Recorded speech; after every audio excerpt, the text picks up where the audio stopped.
Hello friends, welcome to Venky Tech channel. இந்த வீடியோவில் சிங்கப்பூரில் நீங்கள் ஒரு வேலைக்கு எஸ்பாஸில் வர்றீங்க அப்படின்னா எஸ்பாஸ் டு எஸ்பாஸ் மாறலாம் அப்படிங்கிற மாதிரி நீங்கள் கேள்விப்பட்டிருப்பீங்க. ஸோ இங்கே எஸ்பாஸில் ஒரு கம்பெனிக்கு தெரியாத வேலைக்கு வந்திருக்கீங்க அப்படின்னா வந்துட்டு அந்த கம்பெனியில் வேலை பிடிக்கலன்னா உடனே மாறிடலாமா, அதில் உள்ள சிக்கல்கள் என்ன, நான் அனுபவம் எஸ்பாஸில் வந்துட்டு வேலை தேடும்போது எனக்கு என்னென்ன அனுபவம் கிடைச்சி அப்படிங்கிறப்ப தான் இந்த வீடியோவில் பார்க்க போகிறோம். ஸோ ஃப்ரெண்ட்ஸ், சிங்கப்பூர் பற்றின நிறையா வீடியோக்கள் வந்து நம்ம சேனலில் போட்டிருக்கோம். அதை பார்க்காதவங்க பார்த்து தெரிஞ்சுக்கோங்க. மேலும் சிங்கப்பூர் பற்றிய தகவல்களுக்கு நம்ம வெங்கி டெக் சேனலை சப்ஸ்கிரைப் பண்ணிக்கோங்க. ஸோ வாங்க இந்த வீடியோ பார்த்துடலாம். ஸோ இப்போது நீங்கள் ஒரு எஸ்பாஸுக்காக ட்ரை பண்ணிட்டு இருக்கீங்க. எஸ்பாஸில் உங்களுக்கு ஒரு வேலை தெரியுது, நீங்கள் ஒரு ஃபீல்டில் வந்து எக்ஸ்பீரியன்ஸ் ஆகிருக்கீங்க. அந்த வேலை வந்து உங்களுக்கு கிடைக்கவே மாட்டேங்குது. அப்படிங்கிறப்போ நீங்கள் சிங்கப்பூரில் இருக்க நண்பர்கள்ட்ட கேட்கும்போது அவங்க என்ன சொல்லுவாங்க, சரி ஓகே நீ ஏதாவது ஒரு வேலையில் வந்துரு, இங்கே எஸ்பாஸில் வந்துட்டு என்ன மாறிக்கலாம் அப்படிங்கிற மாதிரி சொல்லுவாங்க. ஸோ அவங்க பேச்சை கேட்டு நீங்கள் வந்தீங்க அப்படின்னா இங்கே என்ன நடக்கும் அப்படிங்கிற பற்றி இந்த வீடியோவில் சொல்கிறேன். ஸோ இப்போது என்ன பண்ணுறோம், நம்ம ஒரு ஃபீல்டில் எக்ஸ்பீரியன்ஸ் ஆகிருக்கும். ஒரு உதாரணத்துக்கு ஒரு டெக்னீஷியன் ஆகிருக்கும். நமக்கு வந்து அந்த டெக்னீஷியன் வேலை வந்து கிடைக்கவே இல்லை.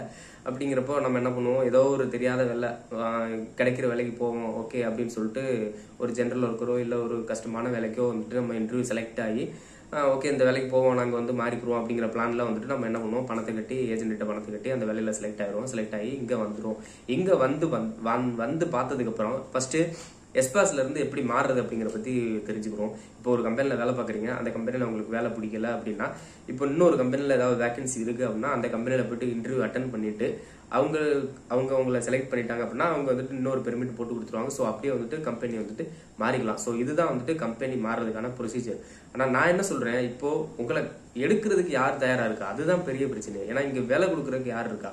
இப்போ வேலைகள் வந்துட்டு எல்லாமே நான் சொன்ன மாதிரி கோட்டா பிரச்சனை இருக்கு. அதனால எஸ்பாஸ்ல வர்றோம் அப்படின்னா யாருக்குமே எந்த கம்பெனிலுமே நீங்க போய் கேட்டீங்க அப்படின்னா இல்ல கோட்டா இல்ல அப்படிங்கிற மாதிரி நிறைய பிரச்சனை போயிட்டு இருக்கு. அதனால நீங்க ஒரு கம்பெனிக்கு வர்றீங்க அப்படின்னா அந்த கம்பெனில தான் 2 வருஷம் பாக்குற மாதிரி இருக்கும். ஓகே நீங்க ஒரு கம்பெனில வேலை பிடிக்காம இருக்கீங்க, இன்னொரு கம்பெனில கோட்டா இருக்கு, அவங்க எடுக்கிறதுக்கு தயாரா இருக்காங்கன்னா நீங்க வாங்க ஏதோ ஒரு வேலைக்கு வந்துட்டு கூட மாறிக்கலாம். ஓகேங்களா? மற்றபடி இந்த கோட்டா பிரச்சனை இருக்கு, அதனால நீங்க வந்துட்டு ஈஸியா மாறிக்கிறோம் அப்படிங்கிற மாதிரி மைண்ட் செட்ல மட்டும் வந்துடாதீங்க. ஸோ ஓகேங்களா? ஸோ இதுதான் வந்துட்டு மாறுறதுக்கான ப்ரொசீஜர். ஸோ நீங்க வந்துட்டு இப்போ என்னோட அனுபவம் என்னத்த சொல்றேன் அப்படின்னு பார்த்தீங்கன்னா, நான் வந்துட்டு எஸ்பாஸ்ல வேலை பார்த்துட்டு இருக்கேன். நான் வந்துட்டு வேலை தேடும்போது எனக்கு என்னென்ன அனுபவம் கிடைச்சிச்சு அப்படின்னு பார்த்தீங்கன்னா, நான் இப்படிதான் வந்துட்டு அங்கே பார்க்குற தமிழ்நாட்களை வந்துட்டு நான் மீட் பண்ணி பேசுறேன். ஆனால் அந்த மாதிரி எஸ்பாஸ்ல இருக்கேன், ஏதாவது உங்க கம்பெனியில் வேலை கிடைக்குமா அப்படின்னு சொல்லி கேட்கும்போது மேக்சிமம் பேர் வந்துட்டு ஒர்க் பெர்மிட்ல இருக்காங்க. ஸோ அவங்க கிட்ட கேட்கும்போது அவங்களுக்கு ஹெல்ப் பண்ண முடியுது. பட் அவங்கனால வந்துட்டு அவங்க ஒர்க் பெர்மிட்ல இருக்கிறதுனால அவங்களுக்கு அந்த டீட்டெயில் தெரில, எங்க வேகன்சி இருக்கும் என்னங்கிறது அவங்களுக்கு தெரில. ஸோ மேக்ஸிமம் ஒர்க் பெர்மிட்ல இருக்காங்க. அதுக்கப்புறம் சில பேர் எஸ்பாஸ்ல இருக்கும்போது அந்த எஸ்பாஸ்ல இருக்கவங்ககிட்ட கேட்டோம் அப்படின்னா அவங்க என்ன சொல்றாங்கன்னா, இல்ல நான் வந்துட்டு உங்க ஏதாவது டிரைவிங் முடிச்சிருந்தேன்னா எங்க கம்பெனில வேகன்சி இருக்கும் அப்படிங்கிற மாதிரி சொல்றாங்க. சில பேர் பாத்தீங்கன்னா நீ ஒர்க் பெர்மிட்டா இருந்தேன்னா உடனே எடுத்துக்கிடுவேன் அப்படிங்கிற மாதிரி சொல்றாங்க. ஸோ நான் வேலை தேடும்போது இந்த இதெல்லாம் எனக்கு வந்து அனுபவம் கிடைச்சிச்சு. ஒன்று டிரைவரா இருந்தோம் அப்படின்னா உடனே வேலை கிடைச்சிரும். இல்லைன்னா ஒர்க் பெர்மிட்னா ஈஸியா வந்துட்டு வேலை மாறிக்கலாம். ஸோ இது ஒரு பக்கம் ஃப்ரெண்ட்ஸ் மூலமா இப்படி தேடும்போது இப்படி இந்த அனுபவம் கிடைச்சிச்சு. ஸோ ஓகே இதெல்லாம் விட்டுட்டு மை கேரியர் ஃபியூச்சர், இந்த ஜாப் ஸ்ட்ரீட் இதில் அப்ளை பண்ணி பார்க்கும்போது என்ன நடந்துச்சுன்னா, எந்த ஒரு கம்பெனி வந்துட்டு ரெஸ்பான்ஸ் பண்ணல. ஸோ எதுவுமே ரிப்ளை வரல. அப்படிங்கிறப்ப என்ன பண்ணேன், நேராகவே அந்த கம்பெனியோட அட்ரஸ்க்கே வந்துட்டு அந்த கம்பெனிக்கு போயிடுவேன். அந்த கம்பெனியில் போயிட்டு இந்த மாதிரி வேலை போட்டுருந்தீங்க, நான் வந்து இங்கே எஸ்பாஸில் வேலை பார்த்துட்டு இருக்கேன், எனக்கு வந்துட்டு வேலை கிடைக்குமா அப்படின்னு சொல்லும்போது நம்ம தமிழ் கம்பெனிலே சில பேர்கிட்ட கேட்கும்போது அவங்க என்ன சொல்லிட்டாங்க, இல்லப்பா இப்பதான் போன மாசம் தான் ஒரு ஆள் எடுத்தோம், கோட்டா இல்லை அப்படிங்கிற மாதிரி தமிழ் கம்பெனிகளும் சொல்லிட்டாங்க. சரி ஓகே இது ஒரு பக்கம் இருக்கும்போது ஏதாவது சைனீஸ் கம்பெனியில் போய் கேட்டோம் அப்படின்னா அவங்க வந்துட்டு நம்ம ஒரு சைனீஸ் கம்பெனிக்கு போறோம் அப்படின்னாலே அவங்க பேக்கு கையும் போனோடனே கண்டுபிடிச்சிடறாங்க. சரி ஓகே இவன் வந்துட்டு வேலை தேடி தான் வந்திருக்கான் அப்படிங்கிறப்ப நம்ம என்ன சொல்ல வரோம்னே கேட்க மாட்டாங்க, இல்ல சாரி நோ கோட்டா அப்படின்றாங்க. ஸோ அவங்களுக்கு வந்து தெரியுது, ஏன்னா ஆல்ரெடி எத்தனையோ பேர் வந்து வேலை தேடி வந்திருப்பாங்க இல்லையா அந்த கம்பெனிக்கு. அதனால நம்மளை பார்த்தோன்னே அவங்க சொல்லிடுறாங்க, இல்லப்பா சாரி நோ கோட்டா அப்படிங்கிற மாதிரி சொல்லிடுறாங்க. ஸோ அதனால இங்க வந்துட்டு கோட்டா பிரச்சனை அதிகமா இருக்கிறதுனால வந்துட்டு நம்ம வந்துட்டு ஒரு வேலையில இருந்து ஈஸியா மாறவே முடியாது. ஸோ இப்போ ஆல்ரெடி எஸ்பாஸ்ல ஒரு கம்பெனில வேலை பார்த்துட்டு இருக்கவங்களுக்கு என்ன நடக்குதுன்னு பாத்தீங்கன்னா, அந்த கம்பெனில கோட்டா இல்லைன்னு வச்சுங்களேன், ஒரு சைனீஸ்காரனையோ இல்ல ஒரு மலேசியாக்காரங்களையோ எடுக்கணும் அப்படின்னா என்ன பண்ணுவாங்கன்னா, கோட்டா இல்லை அப்படிங்கிறப்ப யாராவது ஒரு எஸ்பாஸ்ல வேலை பார்த்துட்டு இருப்பாங்களா அவங்க கோட்டாவை கேன்சல் பண்ணி விட்டுறாங்க. இப்போ அப்படிலாம் நிறைய பேர் வந்துட்டு கஷ்டப்படுறவங்களும் இருக்காங்க. இப்போ ஒரு வருஷம் நம்ம பிரதர்லாம் ஒருத்தர் பேசுறாரு.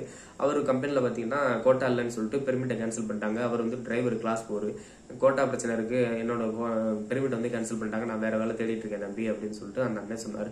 ஸோ அதனால இங்கே இருக்கிறவங்களுக்கே பெரிய பிரச்சனை இருக்கு. ஸோ இப்போ நீங்க வர்றீங்க அப்படின்னா, ஒரு எஸ்பாஸ்ல வர்றீங்க அப்படின்னா வேலை தேடும்போது நீங்க யாரெல்லாம் சமாளிக்க வேண்டியும் இருக்கும் அப்படின்னு பார்த்தீங்கன்னா, ஆல்ரெடி இங்கே வந்துட்டு அந்த கோட்டா பிரச்சனைனால எஸ்பாஸ்ல இருப்பாங்களே, அவங்க ஒரு பக்கம் வேலை தேடிட்டு இருப்பாங்க. அதுக்கப்புறம் அந்த விசிட்டிங்ஸ் வந்திருப்பாங்கல்ல, அவங்க ஒரு பக்கம் வேலை தேடிட்டு இருப்பாங்க. அதுக்கப்புறம் அந்த ஒர்க் பெர்மிட்ல இருந்து எஸ்பாஸுக்கு மாறதுக்காக அவங்க ஒரு பக்கம் தேடிட்டு இருப்பாங்க. ஸோ இப்படிலாம் இவங்களெல்லாம் நீங்க சமாளிச்சு வேலை தேடணும். அதனால இவ்வளவு கஷ்டம் இருக்கு. ஸோ நீங்க கிடைக்கிறது அப்படிங்கிறது ரொம்ப கஷ்டம். கண்டிப்பா வந்துட்டு நீங்க வந்து ஒரு வேலைக்கு வர்றீங்க அப்படின்னா மற்றவங்ககிட்ட பேசிட்டு வாங்க. நான் அந்த மாதிரி இந்த வேலைக்கு வர்றேன், இந்த கம்பெனிக்கு வர்றேன், உங்க கம்பெனியில் வேலை இருக்கும்போது எடுத்துக்கோங்க, உங்களை நம்பி தான் வர்றேன் அப்படிங்கிற மாதிரி போறீங்க அப்படின்னா, இப்போ உங்களை வந்துட்டு சொல்லுவாங்க பார்த்தீங்களா, நீ எஸ்பாஸ்ல மட்டும் வந்து உள்ள மட்டும் இறங்கிடு, இறங்குனதுக்கு அப்புறம் நான் வந்துட்டு ஈஸியா கம்பெனி மாறிக்கலாம் அப்படின்னு சொல்றாங்கல்ல, நீ அவங்க கிட்டே முதல்ல கேளுங்க, உங்க கம்பெனில வேலை இருக்கா அப்படின்னு சொல்லி கேளுங்க. ஏன்னா அவங்க சொல்றது சொல்லிடுவாங்க, எஸ்பாஸ்ல வா நீ வந்து ஈஸியா மாறிக்கலாம் அப்படிங்கிற மாதிரி சொல்றது சொல்லிடுவாங்க. ஆனா நம்ம தேடி பார்க்கும்போது எவ்வளவு கஷ்டம் இருக்கு அப்படிங்கிறது நமக்கு தான் தெரியும். ஸோ ஓகேங்களா, இப்படி உங்கள்ட்ட யாரும் சொன்னாங்கன்னா எஸ்பாஸ்ல வந்து மாறிக்கலாம் அப்படின்னு சொன்னாங்கன்னா நீங்க அவங்ககிட்டே கேட்டுருங்க, வேலை எதுவும் இருக்கா அப்படிங்கிற மாதிரி கேட்டுருங்க. மற்றபடி அவங்க பேச்சை கேட்டு நம்பிட்டுலாம் வந்துடாதீங்க, இங்க வந்து மாறிக்கலாம் அப்படிங்கிற மைண்ட் செட்ல வராதிங்க. அதனால நான் உங்களுக்கு என்ன அட்வைஸ் சொல்றேன்னா, நீங்க ஒரு வேலைக்காக ட்ரை பண்றீங்க, உங்களுக்கு என்ன வேலை தெரியுமோ அந்த வேலைக்காக மட்டுமே ட்ரை பண்ணுங்க. அந்த வேலை எவ்வளவு நாள் ஆனாலும் பரவாயில்ல, அந்த வேலைக்காக மட்டுமே வெயிட் பண்ணுங்க. அப்படி இல்லை உங்களுக்கு தெரியாத வேலை, உங்களுக்கு தெரிஞ்ச வேலை கிடைக்கவே மாட்டேங்குது, தெரியாத வேலைக்கு போகலாம் அப்படின்னு முடிவு பண்ணிட்டீங்க அப்படின்னா ஓகே, தெரியாத வேலைக்கு போங்க. போனாலும் அந்த கம்பெனியில் 2 வருஷம் இருக்கிற மாதிரியே பிளான் பண்ணி போங்க. தெரியாத வேலைக்கு வந்துட்டீங்க அப்படின்னாலும் அந்த வேலையை வந்து ஃபுல்லாக கற்றுக்கோங்க. அதுலேயே வந்துட்டு ஒரு 2 வருஷம் இருக்கணும். ஸோ மாறணும் அப்படிங்கிற மைண்ட் செட்டில் தயவு செய்து ஊரில் இருக்கும்போதே அதை வந்து பிளான் பண்ணாதீங்க. ஸோ நான் இந்த கம்பெனிக்கு போகிறேன், இந்த வேலைக்கு போகிறேன், இங்கே வந்து 2 வருஷம் இருப்பேன் அப்படிங்கிற மாதிரி தான் போங்க. மற்றபடி எஸ்பாஸில் போயிட்டு ஈஸியாக மாறலாம் அப்படின்னு சொல்லிட்டு மட்டும் பிளான் பண்ணி வந்துடாதீங்க. ஏன்னா வந்தீங்கன்னா இங்கே வந்துட்டு இவ்வளவு பேரை சமாளிக்க வேண்டியிருக்கும். வந்தாலும் நீங்கள் வந்துட்டு ஈஸியாக மாறவே முடியாது, இவ்வளோ கஷ்டங்கள் இருக்குது. அதனால பார்த்து ஒரு வேலைக்கு வர்றீங்க அப்படின்னா அதில் வந்து 100% உங்களுக்கு ஓகே அப்படின்னா மட்டும் ட்ரை பண்ணுங்க. மற்றபடி இந்த மாதிரி மாறுறதுக்காக எதுவும் பிளான் பண்ணி வந்துடாதீங்க. ஸோ ஓகே, இதுதான் இன்னைக்கு பார்க்க வந்த வீடியோ. ஸோ ஃப்ரெண்ட்ஸ், இந்த வீடியோ பிடிச்சனால லைக் பண்ணுங்க. நீங்கள் உங்களோட கமெண்ட்ஸ் எதுவும் இருந்துச்சுன்னா நம்ம வீடியோவில் கமெண்ட் பண்ணுங்க.